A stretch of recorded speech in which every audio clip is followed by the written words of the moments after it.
Isang treasure box ang nakuha niya, naipit sa bato. Pinahila sa sasakyan yan. At pinukpok niya lang, hindi mabuksan. Napaka-exciting itong panuorin sapagkat may laman talagang kayamanan yung treasure box na yan, no? Hindi basta-bastang mabasag. Pinupukpok nila ng maso, no? Ginagrinder na.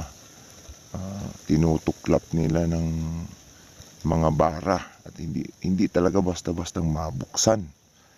Kaya ginamitan na nila ng mga matitinding gamit nila sa pagbasag.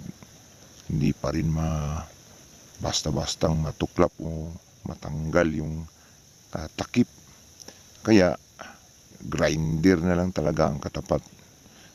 Nung ginrinder nila, napakatigas talaga mga ka-treasure hunter. Sobrang tigas, no?